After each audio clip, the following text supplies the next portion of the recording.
What is poppin', YouTube? Back again with another video. Today we are talking about 3 players with untapped potential in Dynasty Fantasy Football and Fantasy Football for 2023. Let's go.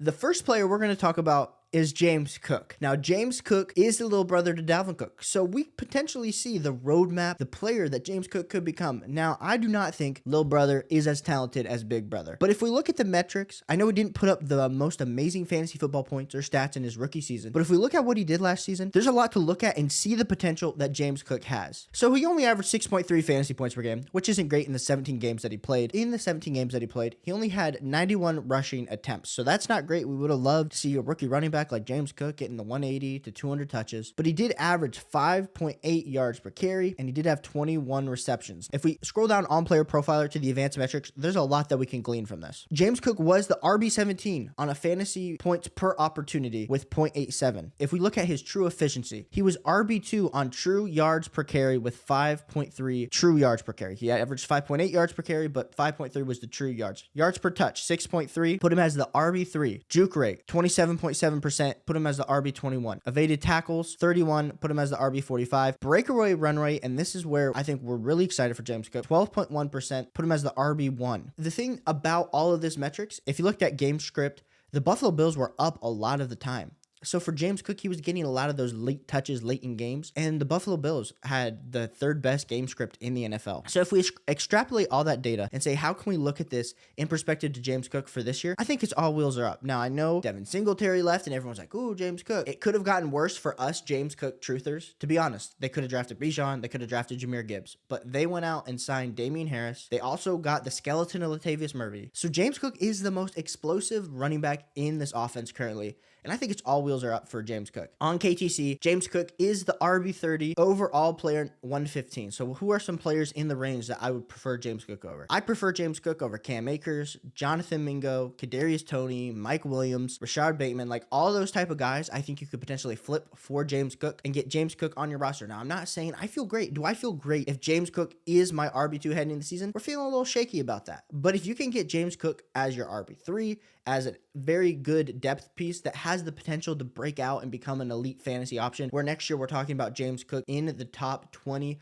running backs in Dynasty, I think that's a great value to have. So go see what it's going to cost to acquire James Cook. So much untapped potential. I love me some James Cook in 2023. My second player with so much untapped potential is Terry McLaurin. We've been talking about Terry McLaurin and DJ Moore in the same conversation for years. Both these guys, elite level wide receivers, they just have not been put in very good offenses with very good quarterbacks. They've had decent target shares, but we've always said if they can get an elite level offense, look out. Well, the Washington Commanders have Sam Howell as their quarterback. Ladies and gentlemen, that is not an elite level option. With Eric Bieniemy coming over from Kansas City, I think the offense has major ways of improvement. And even if Sam Howell is not the guy, if Terry McLaurin can just get a few more targets, the offense can improve in its efficiency, I think Terry McLaurin is all wheels up for 2023. Now, if we look at what Terry McLaurin did last year, 120 targets, wide receiver 19 on targets. Route participation, ran 98% of the routes, was wide receiver 5. So he's always on the field when they are throwing the ball. 13.5 fantasy points per game, put him as the wide receiver 22 on a fantasy points per game basis. If we look at his last 3 years of targets, we've had 134, 131, and then last year he only had 120. And he's never eclipsed 87 receptions. That's a huge problem for me. In PPR, that's a huge problem, that Terry McLaurin is not demanding those targets. Terry McLaurin is usually more of a deep threat. So if we look at his advanced metrics, he is the wide receiver 4 on deep targets and the wide receiver 13 on air yards with 1,500. So he's constantly down the field. He's constantly kind of a field stretcher, and we've all watched the games where they throw it deep. Terry catches a 45-yard pass for a touchdown and or a 45-yard pass, and you're super happy his fantasy points that week. But it can be very boom or bust. And so why do I think Terry McLaurin, as a 27-year-old wide receiver turning 28, potentially has more room to improve? Because clearly, based on those metrics, he does have a way to improve. He can improve his targets. He can improve his catches, and he can improve his yardage. Now, his touchdowns have been pretty good, but why do I think that's going to improve this year and why he can potentially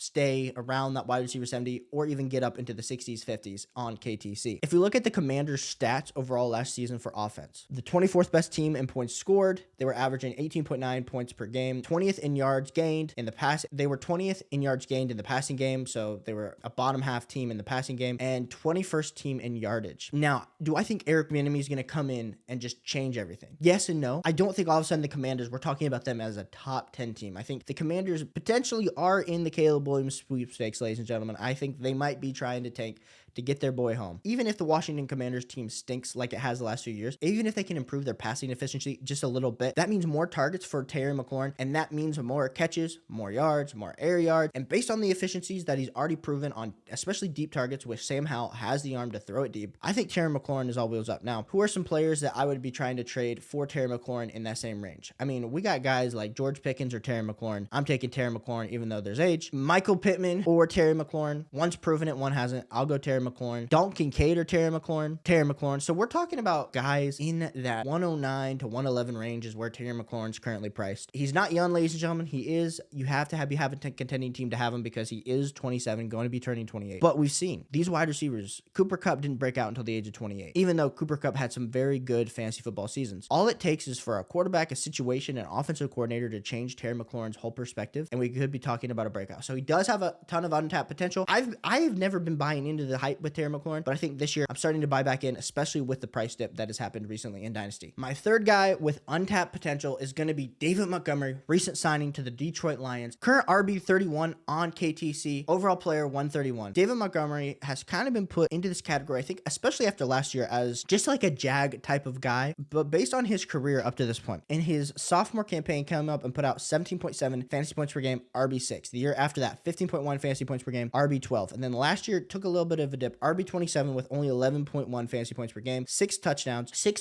34 receptions, and 201 rushing attempts for 801 yards. So the yardage was a little bit down this last season. We all watched the Bears. We all saw the offense, how it was inefficient and how Justin Fields was scrambling for his life. He just joined a team that had, DeAndre Swift, and so everyone was like, oh, he's replacing Jamal Williams. Well, then DeAndre Swift gets traded. They draft Jahmyr Gibbs in the top 15 rounds. So do I think Jahmyr Gibbs is a more explosive running back? Yes. But I think at cost right now, David Montgomery has a ton of untapped potential, because let's say they brought him in to play the Jamal Williams role. Jamal Williams had 17 total touchdowns. Let's say, for instance, that Jahmyr Gibbs as a top 15 running back is going to be on the field and going to get a little bit more of the goal line work. Let's not just assume Monty's going to be the plotter and that Jahmyr Gibbs is going to take over the Swift role. Let's assume there's going to be a little bit mix of both. But the fact that Jamal Williams had 17 total touchdowns, let's say 5 or 6 of those go to Jahmyr Gibbs. So that leaves 11 to 12 touchdowns for David Montgomery, who in his top season, when he put up 17.7 fantasy points per game, he had 10 total touchdowns. So even if he gets around 10 or 11 touchdowns, which I think is totally doable, with the offense taking a step forward, the offensive line has been more cemented this offseason. They have J-Mo coming off of suspension week 7. Amon-Ra St. Brown is a very solid option. They draft Sam Laporta to be a tight end. Jared Goff is another year in this offense with Ben Johnson. I'm super pumped and excited for the Detroit Lions offense. And if David Montgomery, even if you can get him as your RB3, which is the same exact range that you're getting James Cook, there's a ton of value for David Montgomery to be an RB1 this next season, even in a high-end RB2, and you're having to pay like RB3 prices to get him, which is crazy to me because he's 25 years old. He just got this 3-year deal. It's more like a 2-year deal. But this man, he's going to be on a team this season and next season. And so if you're a contender, go see what it's going to take to get David Montgomery, because if we look on KTC, there's a few players in the range, like we were saying, like Mike Williams, trade him for David Montgomery. Rashad Bateman, trade him. DeAndre Hopkins, I mean, depends on how you view DeAndre Hopkins. I love me some DeAndre Hopkins, but if you really need running back help, trade DeAndre Hopkins for Monty. Mike Evans for Monty. Like, those are all deals that I think I am starting to think about, look into, to see if that's potentially a range. Because if Monty, like we said, even if Monty only gets 10 touchdowns, and let's say he's not getting all the running back work, because I know we were like looking at the yards and saying if he could have that same 17.7 fantasy points per game season, even if he doesn't get all that, even if he can average 14, 15 fantasy points per game, that is super valuable, and you're going to be able to get him at those prices. I don't understand why Monty's so cheap currently right now on KTC in the Dynasty market. So go check Monty out. I think he does have a ton of untapped potential. Appreciate everyone for tuning in here today. We will be back with another video tomorrow. Hit that like button, hit that subscribe button. Best free way to support the channel, and I'll catch you on the next one. Peace.